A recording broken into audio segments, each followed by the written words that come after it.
What's going on, everybody? This is Dr. Chris Featherstone here for yet another episode of the Legion of Raw. Listen, I'm not Vince Russo. And I was just about to say that. You know, we usually have the fun duo of Vince Russo and Dr. Chris.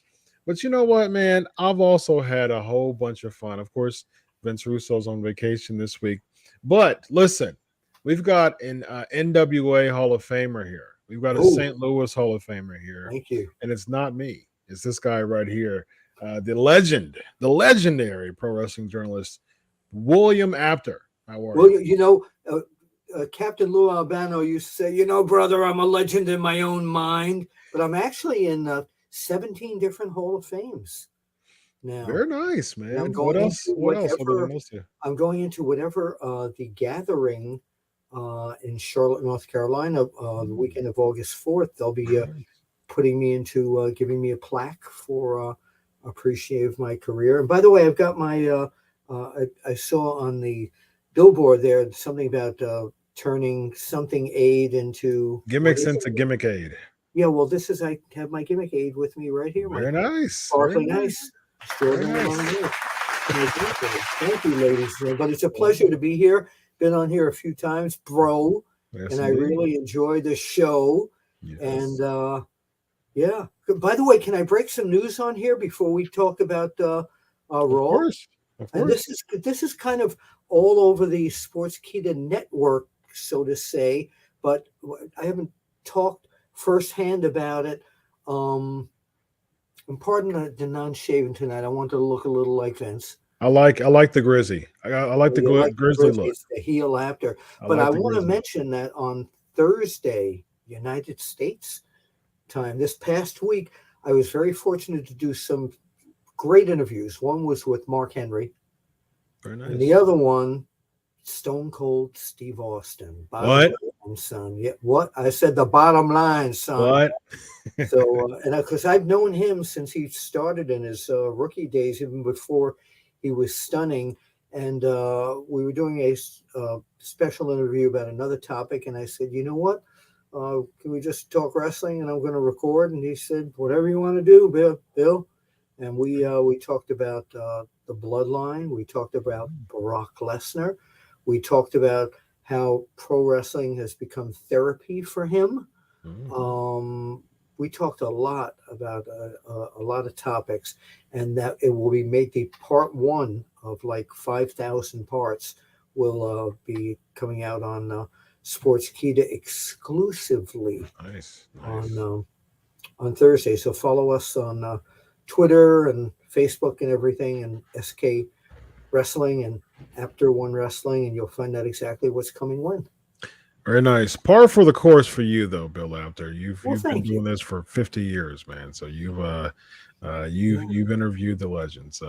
Par for the course for someone like you. Man. Well, not a surprise interviewing Stone Cold Steve Austin coming from you. You've interviewed Hulk Hogan. I mean, of course, you can interview Steve and Sting and everybody else. I don't know if you can't see the sign behind. Hold on. Hang on a minute. Yeah, man. Absolutely. A fan held this up at the Nassau Coliseum or the Philadelphia Arena ages ago. Very nice. Very nice. And I agree. I agree. So you know something, brother. All the maniacs, man. This is why brother. Hogan anymore. Because he's afraid of me. He fears me. He fears his little 9 pythons. Very nice. Very nice. Cool, man. Well, did you watch Raw tonight? That was fun. But man. Did you watch Monday Night Raw? Yeah, that's part of my job every Monday to watch. Well, we are right now the Legion of Raw. Yes, indeed. Yes, indeed. So let's talk about your thoughts on Raw, just a 30,000-foot view of Raw overall before we get into the next. Okay, so every week on Monday Night Raw, content manager Raju Desgupta and I am during the entire show about every moment and every match. It was, I'm one of these political guys who don't knock anything. I'm very careful about what I say. It's kept me in business for 50 and a half years. but the show was very long tonight. It started out with a lot of energy. I mean, a lot. The Titus O'Neil thing at the beginning was something that WWE really needed to do, in my opinion. It was excellent for people who were complaining about WWE, investigating WWE. It was a wonderful thing for them to do. The show had its ups and downs, and I'm sure we're going to go through the program. But I felt it was a long show tonight. I've always said that I would rather see. I know it's a TV deal, but I would rather see Monday Night Raw in a slimmed down 2 hours. I agree 100%. Yeah. Yeah. Well, Bill, I respect the heck out of you as a fellow journalist. I am a doctor. That is my day job. I'm super blessed. I've got this cough. Oh, I'm sorry. Go ahead. I'm not a medical doctor. I'm a psychologist. I know. I do therapy, so I can talk about you and across from me in my office about your cough, but I can't. I don't give you any meds. But yes, I'm a doctor. I'm a journalist. I've written for Sports Illustrated, Fox Sports, Bleacher Report, you name it. I don't. We've talked on the phone plenty of times, and you've let me know that, and I respect the heck out of you for that. I am not that guy, though. I'm not going to be political. I know. I watched the show. Yes, indeed. I know you do, and I've been a fan for a long time, and my views come from a fan that is disgruntled because I love wrestling, and I've loved wrestling for over 36 years. Mm-hmm. And so I mean, I've backlogged wrestling dating the 60s. I've backlogged watching wrestling even from the 60s. So as a wrestling connoisseur, I usually share how I think about the WWE product, and so it'll be remember dynamic it's packaged differently. It's sports entertainment. It's not pro wrestling. On Monday nights, it's not pro wrestling. Yes, and that's probably the problem with my issues, that I'm a pro wrestling fan, Bill. But there was one match tonight that was pro wrestling. And that was? Tonight. That was Seth Rollins against Ezekiel. Okay. Yes, I thought that was a good old school wrestling match. Florida Championship Wrestling, Jim Crockett Promotions type of wrestling match. It was back and forth. It was very little shtick in it. And I remember saying to Raju, I said, "This is great." And he said, "Well, you're a Zeke freak, right?" I said, "It was a good match." Yeah, very nice. But why don't you take us through the evening, and let's speaking of JCP though, let's talk about Flair real quick while we're at it. News just broke today that the match is going to be a tag match: Ric Flair and Andrade El Idolo, his son-in-law, against Jeff Jarrett, Tennessee's own Jeff Jarrett, and Jay Lethal, and they did a already they're beat up. Flair's blade already, Bill. Now, you see, you're laughing at this, but if this happened in the pro wrestling days in the mid 80s, we would be laughing. You would be like, "Did you see what the hell happened to Ric Flair?" Yes, indeed. Yeah. Well, the problem is that it's migrated now to being laughable. The reason why I'm laughing is because that is par for the course for something Ric Flair would do. He's like, "Okay, look, I'm going to blade already. Like hours, like not even a few hours after the announcement, I'm going to cut some type of segment where I'm getting jumped by Jeff Jarrett and Jay Lethal. I'm already bleeding a crimson mask," because Gordon Solie. That's what we used to say in the magazines. Yes, indeed. And so, he's bleeding a crimson mask, and all over his white, dress shirt, and Jarrett's that's why beating him Dusty up. wore white shirts all the time. Yes. So I can really get that blood feel, right? Yeah. So your thoughts on that being a tag match? That is the match. Weeks and weeks and weeks in the making. Okay, that is the match for the Flair's last match. One of the things that I talked to Stone Cold about was that match, and that will be in that exclusive interview on Thursday. Everybody needs to tune in and check that out. But my feeling is, I'm glad about two things. One of them, we're going to go back a few weeks. The rumor was that Ricky Steamboat and Flair were going to go at it again. Mhm. And then Ricky Steamboat said something very profound. He said that he doesn't want people to remember them the 2022 version. Yes, indeed. And when people always ask me about the great series of matches that I have photographed or watched in my life, they always are in the top 5, the Flair Steamboat matches. Which one? Some what's that? I said, which one? Well, no, the series. Gotcha. The Chi-Town Rumble, was it 89? Well, there were so many of them. Right. The night at the Meadowlands was incredible. I mean, but so I'm glad that didn't happen. Then when I heard it was going to, then I thought when Rick started sparring with Jay Lethal, that was going to be the match, and I felt okay with that. I really did. I think though that rather than keep Rick in there for an entire 15 minutes or something, I think the drama of the other guys being in the ring and then all of a sudden that hot tag and he comes in and does his thing and maybe wins with the figure 4. I think this is a better last match scenario. And then again, Luthez had 500 last matches. This could be the last match for right now. Yeah, a lot of people are worried about his health. He looks really good. His attitude is really good. He's got a lot of that nature boy in him. So I'm anxious to see what's going to happen. But I think he'll come out really looking good. What do you think? I'm a bit underwhelmed by the match, to be honest with you. Underwhelmed. I'm a bit underwhelmed. Yes, I am. Yeah. I'm okay with it being a tag match. Flair's 73 years old, so I mean it makes perfect sense that it's a tag match. I don't have an issue with that. It was just some rumors that he's battling an injury too. I think he's got some foot issues or something like that. So I mean I don't have a problem with that. I don't have a problem with the hot tag so concept either. What's the issue? Well, the issue is just the names selected. I would hope it would be more of a legendary match. I'm not opposed to Jared being on the other side, and Jay Lethal's been one of my favorite wrestlers for a number of years now. Big Jay Lethal fan. But the problem is, I wish that it was more of a legendary feel to it.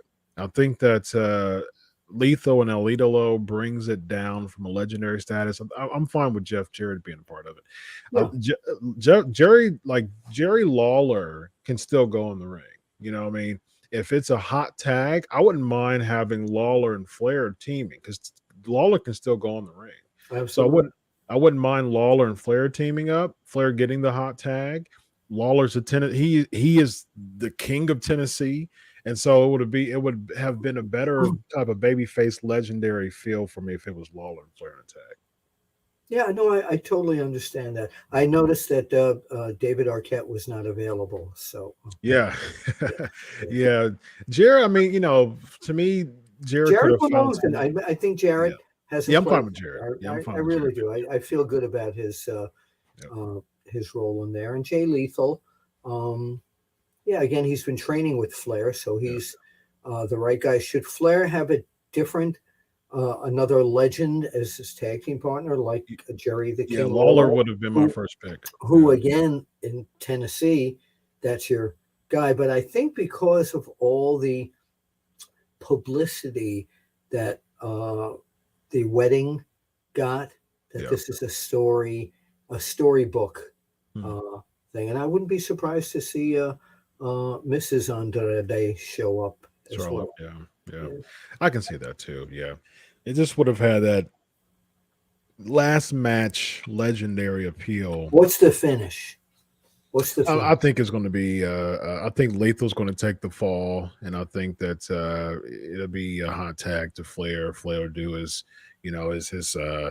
hold you by the chin, shoot, style punches, and then he'll now and just do his whole little thing, do the figure four, boom, boom, lethal See, taps. I think Jarrett would love to tap out to the figure. Jared, I can see I that. really do. Yeah, I can see that too. I think he'd want to do that. I can see Jared wanting to take the fall. I was the last person to lose to Ric Flair. That's right. See that happening. Yeah, wouldn't be surprised. All right, let's get into this. Let's get into this show. We start off with a Titus O'Neil speech. No rhyme or reason from it. I know that Titus is a Tampa zone, but I think this is more of painting the WWE. With all the scandals and all the negative publicity going on. I think this is really. I'm an undergrad in PR, so every time I see this stuff, I think of PR. Sure. This is a PR move to me, to make the WWE look like a pretty promotion. Same thing to Raju as we were pinging back and forth. I said, this is wonderful what they did, because all the critics of the WWE from what was going on with the investigations and all that, and you know what? They should take Titus and open the show every week with him coming in and welcoming the fans. He is a great ambassador. When they announced the ambassador at the beginning, I didn't know who it was going to be. I thought it was going to be Adam Pearce coming out in an angle. And then I was wondering who was going to attack Titus. Did you have the same feeling? Yep, I did. Yep, I did. And I think they should have, honestly. I mean, I would have been opposed to that. That would have caused some shock TV, which I don't. It's wrestling, you know what I mean? Who did you think? I didn't have anybody in mind. I just think that someone could have gotten a lot of heat. I mean, O'Neil's, he's a Tampa guy, you know what I mean? So it makes sense. I didn't mind the speech. He seemed nervous when he was speaking. There was a lot of pressure on him. I imagine it was like, okay, you're going to make us look really good in this segment. So, no pressure, but there's a lot of pressure here. So there's a couple fumbles that I noticed, with him. And he's done tons of speeches. You're watching too carefully then. That's what I do, man. I'm a psychology doctor, man. Come on. I thought Theory was going to come out. That would have been cool. Yeah, I've been cool with that. Yeah. We get to the Becky Lynch in-ring promo, interrupted by Bianca Belair and then Carmella. Then it ends up with Belair beating Carmella again. This is a big drag for me, to be honest with you, Bill. Yeah. I mean, I had the same feeling. Yeah. I thought it was just after Titus's energetic opening of that show. It set the stage for let's have a great match next. Yep. And when the girls came out, as much as I enjoy watching them, it was again. Yeah, I agree. It was a drag. And I say this every single week. Bianca Belair is one of my favorite wrestlers in all of professional wrestling. I'm a huge Bianca Belair fan. I just didn't like the fact that they made her look weak. It was an old school kind of come from behind feel to it. But at the same time, like, Carmella is really an obsolete factor in this equation. And I don't think that she should be coming from behind against Carmella. She should look as strong as she possibly can going into her match with. I totally agree with you. It was just so much back and forth, and it was really to get Becky back into your main eye, your main eye focus again. Yeah. And what's the logic behind her even getting an automatic title match at SummerSlam? She's Becky Lynch. That's the logic. Yeah. I don't think there's any real thought to the logic, except the fans, even though she's a bad girl, I think the fans still take to her. They like to see her in the ring. Okay, so you're old school, and you're a traditionalist when it comes to the fan favorites and the rudos, the rule breakers, right? Right, as we call them in the magazines, fan favorites and rule breakers. Yeah, rule breakers, yes. So how would you book Becky Lynch in this type of situation leading into your second biggest pay-per-view of the year?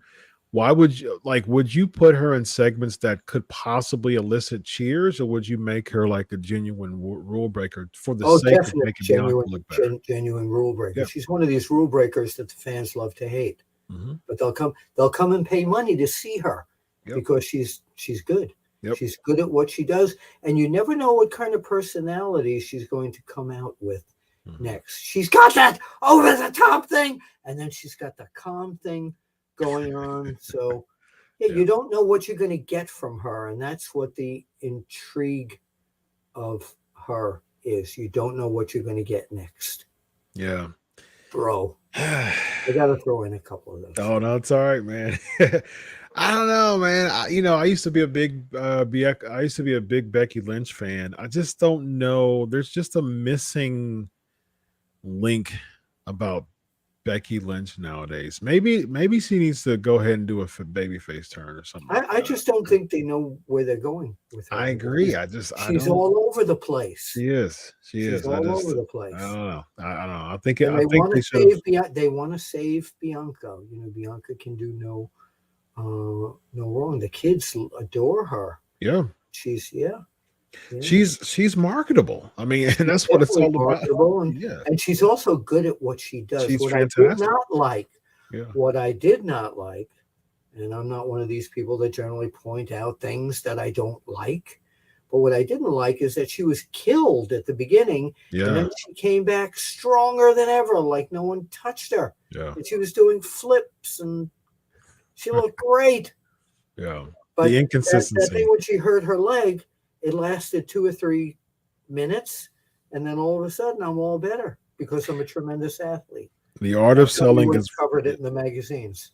Yeah, the art of selling is virtually non-existent nowadays, Bill. Yeah. So that's unfortunate, especially in other promotions when you're doing flips and Canadian destroyers and super kicks every 7 seconds. Oh, every match. Yeah, exactly. Every match. When I was growing up watching wrestling, every match was different. Nobody was allowed. If somebody used the figure 4, which was always a definite submission, nobody else on that show was allowed to use that, even in an abdominal stretch. Mm-hmm. You use that, no one else. Now every match, everybody does everybody's stuff. Yeah. Yes, indeed. It takes the uniqueness away and the branding and the personality away from wrestlers. If everybody's doing the same move, right? But we're looking at as us covering wrestling, you more critically than I do, but then I look at it through the eyes sometimes of a 10 or 11-year-old who just sees all this stuff flying around, and it's exciting. I want to see it again. Sure. Sure. I'll grant you that. I'll give you that. But that's not their target demographic, though. No, it's not. Yeah. So next week. Demographic, truthfully, is whoever is paying to watch this on TV, whoever is making the ratings increase, whoever is coming out to the live shows. That's the target. I mean, I understand the whole system with targeting, but sometimes you don't know. Your target could go completely awry, and you're still making a zillion dollars. Well, they're speaking of targeting, they're making it a TV 14, so that'll hone in their target even more. What are your thoughts on that? Yeah. What are your thoughts on that? About the TV 14? Yep. Again, it's new. It's a new product. It's new kinds of marketing, and it's another revenue stream. Very interesting. Rollin with the 199 super chat, bro. All right, Rollin. From 1 to 5, 5 being best. Rank Becky's heel believability. That's a really good question. I think it's a 5 because she's crazy. She comes across like a nut, like an insane person. That's my opinion. Oh yeah, right. That's my 75 cents out of that. Very nice. All right. I will give her a. I'll go in the middle. I'll go 3. Okay. She tries at times, but I'm old school, man. I can't stand when I know you are. I can't stand when heels try to elicit cheers. I despise it. I don't like it. Like the Adam Coles of this world. Oh, it makes me cringe every time I see Adam Cole come to the ring. does the whole deal, the boom, the Adam Cole baby. Like every time I see that, you're just vacuuming the heat away from the baby face every time someone does that, and you're doing super kicks and you're doing all these. It makes me cringe when a heel tries to get cheers. It's the old school. The old school thing is that you're not really a good guy or a bad guy. It's what the fans make you. And that's fair. You And can I make. think the booker should go that way. You know what I mean? You can make the same. I remember quotes from who was it? John Tolis. I go way back. Coach. And he told me, way back before the coach thing when he was. Well, a lot of these people that are watching, they know him as a coach managing. But I remember him telling me yeah. that how he's popular out in Los Angeles sometimes and then he comes to New York and they build the hell out of him because he's against San Martino, and he'd say, I never changed anything of what I do. I'm still wrestling the same way. I'm talking the same way.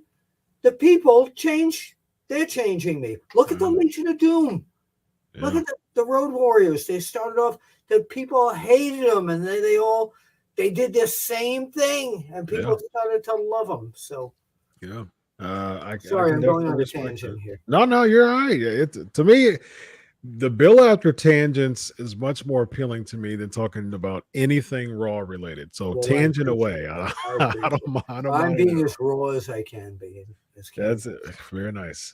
You've got books full of stories to share with us, so it's much more intriguing. Which reminds me, by the way, I just happen to have a copy of Nice plug. Is Wrestling Fixed? I didn't know it was broken. Yeah. Full of stories. Anyway, go ahead. Nice.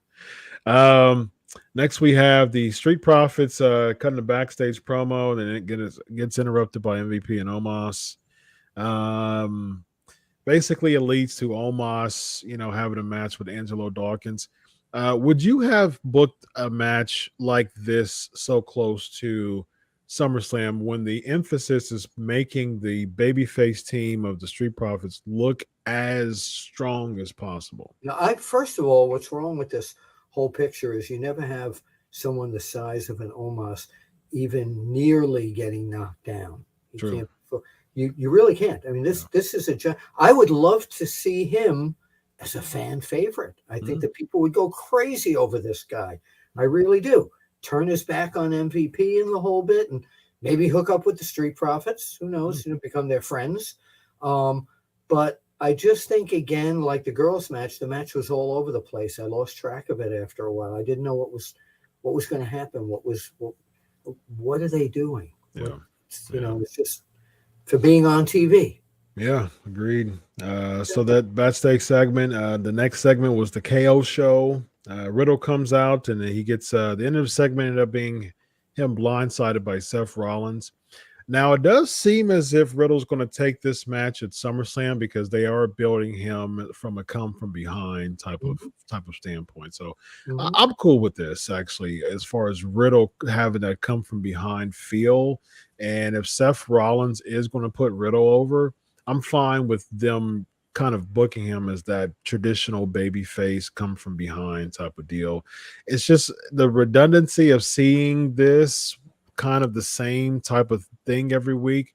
That bothers me. I wish that they would be a little bit more creative in this build. Well, to have this Riddle, segment alone, I was okay with it. To have Riddle sit there, and I like his work, but have him sit there with like this whole thing. Yeah, just nonchalant. I don't know. It was a little too nonchalant for me. Yeah.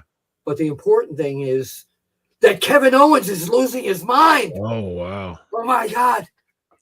You know that they're not. You know that they are the same guy, right, Chris? I'm not sure, Bill. Anyway, but they did a lie detector test. I didn't see any real. I didn't get any real feel from that whole thing. I loved the thing with Kevin Owens and Ezekiel that he couldn't figure that out and all that, and it's fun. But again, that segment didn't do much. No. What's next for Owens to you? He's just after the Austin thing. He's just kind of in la la land as a heel right now. The Ezekiel thing was just kind of it just kind of dead ended because it definitely didn't put Ezekiel over. It didn't put Owens over too because he took a hiatus, and Ezekiel's kind of jobbing out to people I know, nowadays. and Ezekiel, the fans go crazy over him. They absolutely love him. Yeah, but it seems like the writers don't have as much stock in him because he's losing matches back to back to back now. He's becoming the male Alexa Bliss because they're also not. At least Alexa wins still, though. Well, yeah, but Ezekiel she's just kind of middle of the maybe road. it's not a good comparison there. But I get you though. It's just kind of like a middle of the road feel. Yeah, but I think that segment just didn't do it. So where does Kevin Owens go from here? Great headline. Yeah. I don't know where he is in the mix. We have to get through SummerSlam, and I don't know where Owens fits with anyone that I'm looking at this point in WWE. Give that some thought and write a column about it, Bill, on Sportskeeda. Yeah, I may do that for my weekly Monday column. No column this week for the first time in like the 5 months I've been with Sportskeeda because we're doing this show. So nice. This is it's a different. Yeah, but where does Kevin Owens go from here? He's been through the entire roster, and I enjoy his little talk show gimmick, but he's a really good wrestler. Yeah, he's a really good hot performer. You need to match him up with somebody hot. I mean, they just had him take Austin out of retirement after 19 years, and then post that high, that legit high that he was feeling, main eventing a WrestleMania against Steve Austin to what we see now, 3.5 months later. It's definitely a downward turn to me. Yeah, well, I think some of that is personal too, because I've just heard stories that he needs to stop and be with his family as well. So maybe he doesn't have that that drive right now to be pushed up to the top. But if he does, I don't know where to put him at this point. I think I can see a KO versus Lashley feud for the United States. I was going to go there. Yeah, I agree with you. I can see that happening. Lashley, to me, by the way, from the Lashley that I knew way back in TNA and the Indies and all that, boy, he has matured into such. He looks like a wrestling champion. You see this guy in the suit and tie, and to me, he should be the like the universal. He looks like what a professional athlete and wrestler should look like. Yeah, I mean, I've said it before. I'm a huge fan of striking while the iron's hot, and I think that's that is a really important concept when it comes to wrestling, especially with the kind of like the microwave attention society of many wrestling fans nowadays. Strike while the iron's hot. Lashley is just on a huge momentum shift after that Extreme Rules match. It just seems like the fans out of nowhere just start cheering for him. Like galore, because he looks like a wrestler. Yeah. He has a great presentation. He looks like an athlete. He does. I think he should have won. I wish that he would have been the Money in the Bank. I think he should have won the Money in the Bank. Yeah, I agree with you on that. Yeah, I would have been fine with him winning the Money in the Bank and cashing in against Roman Reigns and being the guy who dethrones him. I'm okay with Drew doing it in September just because, like I've said before on other shows, like the biggest highlight reel they have for the UK is 30 years ago from SummerSlam of '92, Wembley. So they've been waiting for that big highlight reel again for 30 years. So I think Drew beating Roman and dethroning him after 600 plus days, I think that's the new highlight reel for the UK from now, for a while now. So to bring it back to the United States, there has to be a stipulation when he comes back to the US. The belt has to be returned. There was something with his shoulder or something. See, that's what old school would have done. Yeah. I'm cool with it. Next we get Seth Rollins. He cuts a backstage interview about that. Then he gets interrupted by Ezekiel. That leads to a match between the two of them. Yeah. And then before they have a match, then we get the Damian Priest defeating Rey Mysterio. So Oh, Here, don't here, get me started. yeah, I know Ray. here's my issue with this. First of all, Oh, you do the Judgment Day gimmick, which to me is just super. It just feels mid card. I mean, Edge brought that main event status to it. It just feels mid card. But you tout Rey Mysterio being, his 20-year anniversary at MSG next week, just for him to lose a match against Damian Priest, who's not been, properly built. I think that really takes a lot of the blow I away did a from. column on should Yeah. Rey Mysterio retire because I hate to see him getting beaten up all the time now. Here's a guy who Yeah. was on top of the world, a Mhm. major superstar. I you can equate it with Ali in his last few fights too, like when Larry Holmes beat him Yep. and stuff. It's just he's getting beaten up, and you watch him on TV and say, "Why are you doing this?" Yep. Yep. Yep. I hate to. I want the legend to be the legend of Rey Mysterio, not Yeah. not. Well, he got beaten up, so he quit. Again, yeah, I agree with you 100%, Bill. I think that he's arguably the greatest lucha star ever. I mean, I know that in your legendary status would throw some like a Mil Mascaras. Well, no mascaras when anybody ever asked me about growing up, who my favorite was, and it upset a lot of people because a lot of the guys didn't like him because they said, you had to go by his rules. This is a photo in my book Very that was nice. taken by Paul Heyman. Ah, Paul Heyman's days. nice. The reason I always look at him as my number one luchador, and Rey Mysterio is right there with him, is because he made the matches back in the Olympic Auditorium when we watched them in New York on UHF TV. He made it look like a ballet. Hmm. Somebody put him in a hold. He was able to get out of it. His flying maneuvers, he wasn't a crazy flyer. He was a graceful flyer. So I appreciated him. And anytime I tell any of the wrestlers in New York, about Bill Mascaras, oh, come on, the guy's he just wants to win. But then again, people like Hulk Hogan and Bruno, they all protected their Brand. Yes. yeah. Yeah. But getting back to what we were talking about now, and then them Dominic saying I'll join, and then they kick his butt and say that's not how it works. I liked that part. I thought it was like, oh, they threw a curve at us. I didn't, because you've been trying to recruit him for weeks, I know. and then you're like, "Hey, join." Oh, just kidding. It just seemed He too might have been hokey. he might be with them and we don't know it. Maybe Could he be next week? no, it could be he's in with them already, but he's kind of putting on a facade.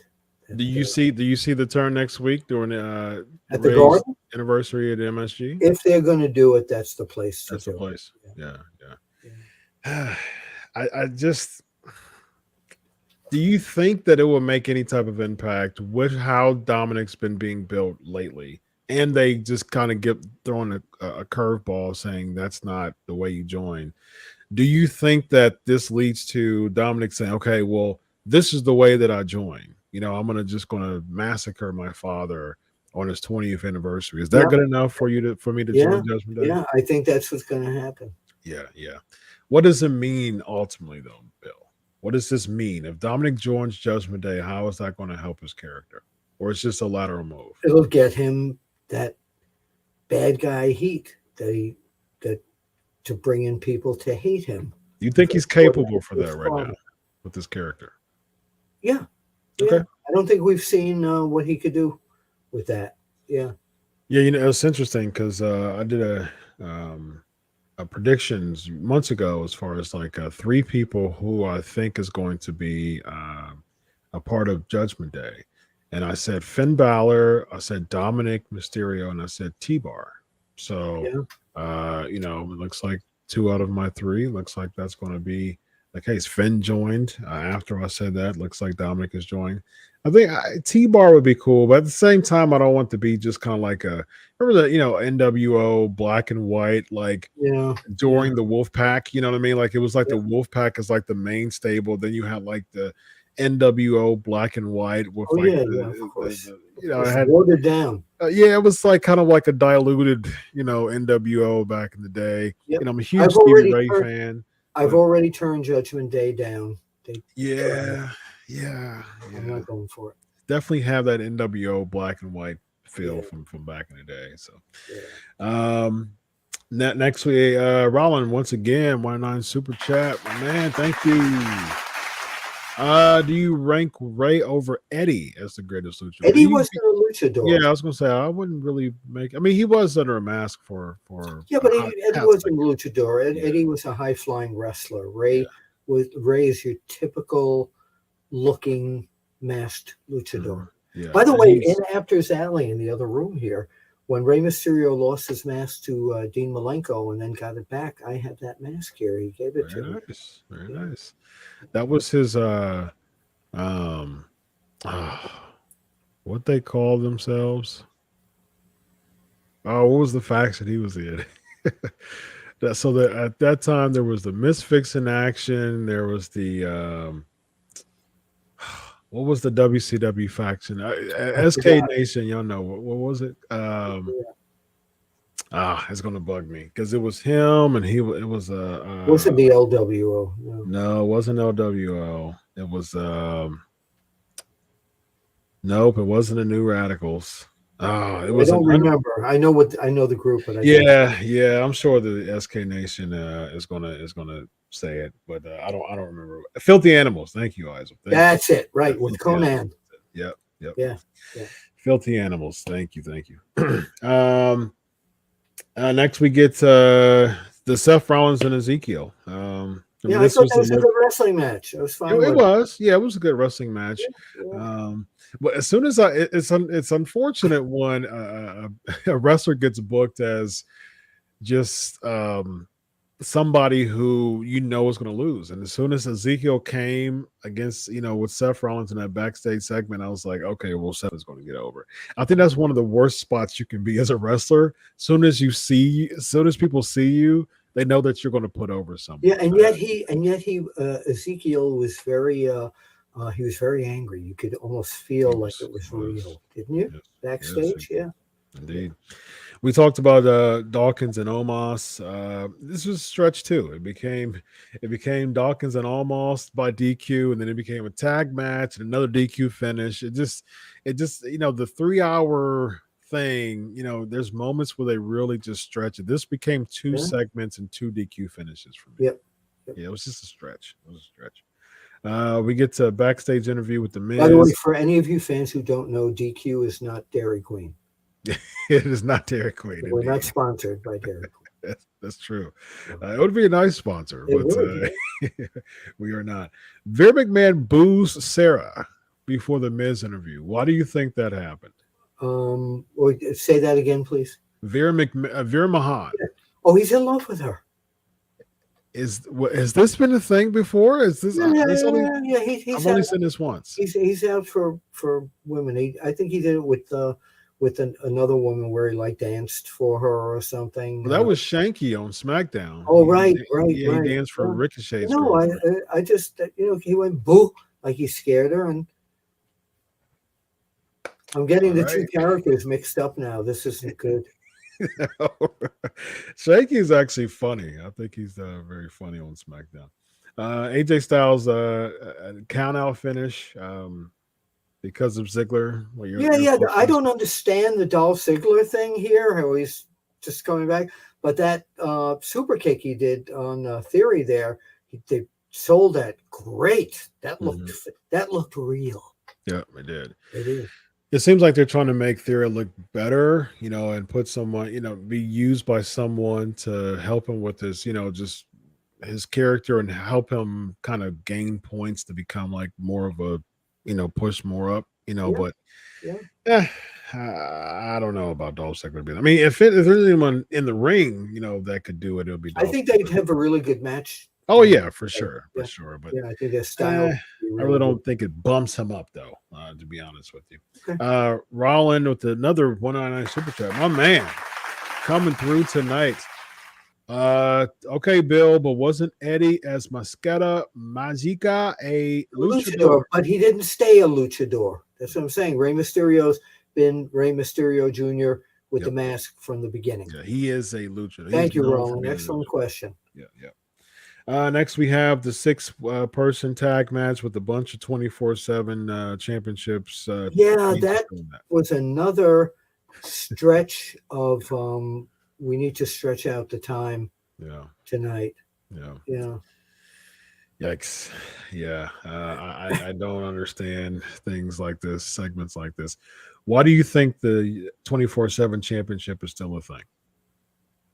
It's just fun. It's when the clowns come out during the circus and the next act is getting ready. It's shtick.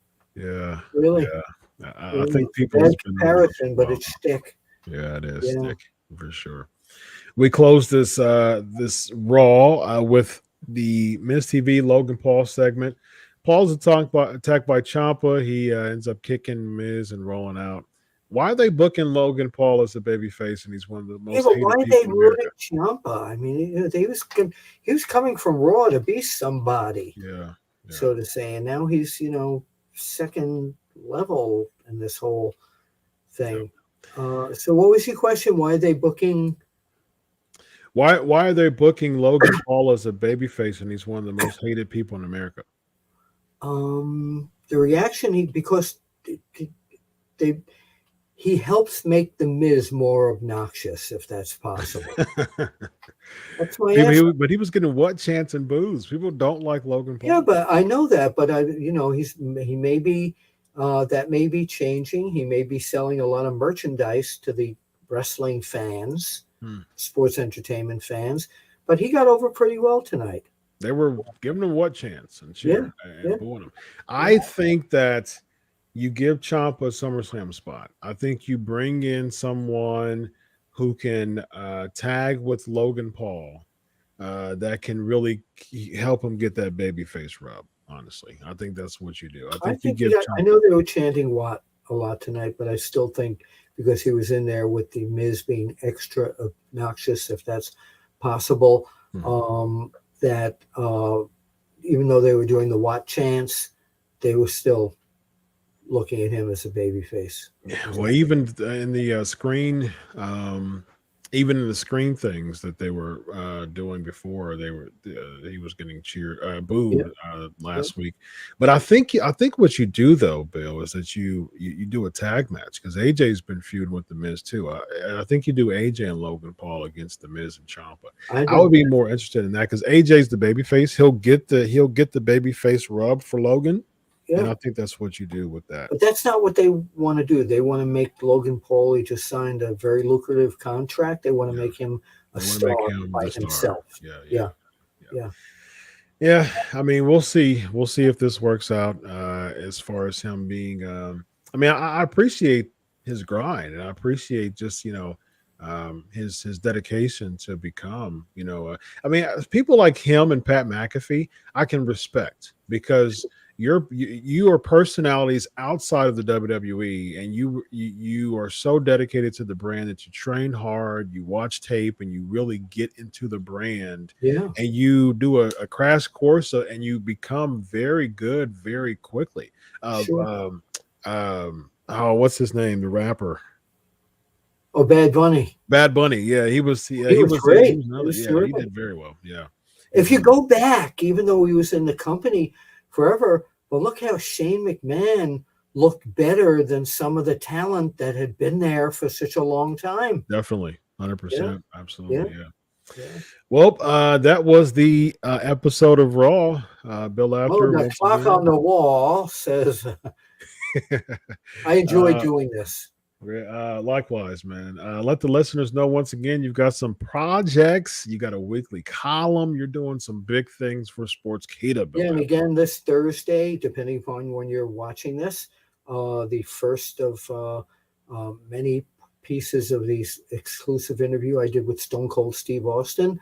August 4th through 6th, I will be in Charlotte, North Carolina at the Gathering, getting a wonderful award.